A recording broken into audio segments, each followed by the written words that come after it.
深山老林里竟然挖到了盗贼埋藏的3个保险柜，并且保险柜的安全系数非常高。寻宝人先用挖掘机想暴力开箱，但保险柜非常坚硬，试了几次都没有造成损坏，最后采用切割机切开了保险柜的大锁。第一个保险柜下方的小盒子打开后，发现里面放着一个黑色小包。可就在寻宝人把黑包拿出来后，发现盒子里还放着1堆美元现金。这下让寻宝人立马知道今天赚到了。但当寻宝人打开黑包后，立刻就被吓了一跳。原来里面藏着一把黑色手枪，并且包内也装满了美元现金。看着现金杂乱的放在包内，想必是盗贼当时着急跑路，根本没时间摆放整齐。激动的寻宝人把现金全部倒出来。可就在寻宝人打算试试手枪真假的时候，没想到这枪内竟然装满了子弹，随意扣动扳机，竟然开枪走火。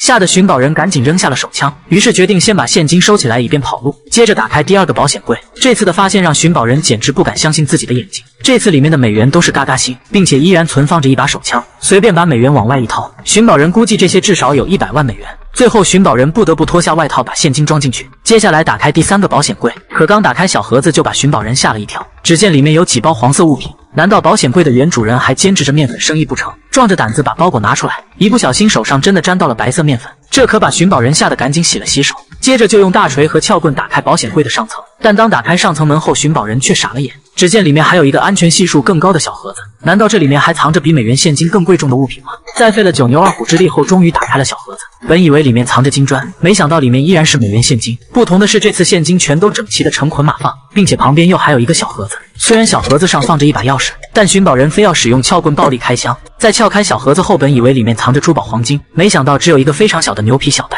打开后却发现里面是一些金币，仔细一看，原来这些是比特大饼币。要知道现在比特大饼已经3万美元一枚，而这个小袋子里少说也装了100枚。紧接着打开第2个保险柜的上层盒子，里面依然是满满的美元现金，并且里面依然有着一个小的储物盒。再把储物盒撬开后，一把黑色手枪就赫然出现在眼前。不过这把枪看起来有些老旧，到目前为止寻宝人已经把盗贼埋藏的保险柜开得差不多了，光是美元现金也至少掏了800万了。但还剩下第3个保险柜没有开箱，但最后一个保险柜安全系数明显是最高等级，寻宝人不得不使用电钻来暴力开箱。寻宝人一边偷偷开箱，一边还要观察周围环境，万一要被盗贼发现了，这次可就小命不保了。寻宝人抡起大锤，二话不说就砸了下去，但打开上面的铁门后，发现盒子里竟然装满了空气。就在寻宝人以为没什么好货的时候，突然发现盒子下面还有一层，于是匆忙的撬开盒子，不看不知道，一看吓一跳，里面再次出现了满满的现金。这次现金不但成捆摆放，并且非常新，很明显这是盗贼从银行零元购弄来的。再把现金掏光后，同样的问题摆在了寻宝人面前。有了前面的经验，这次寻宝人直接用撬棍和大锤，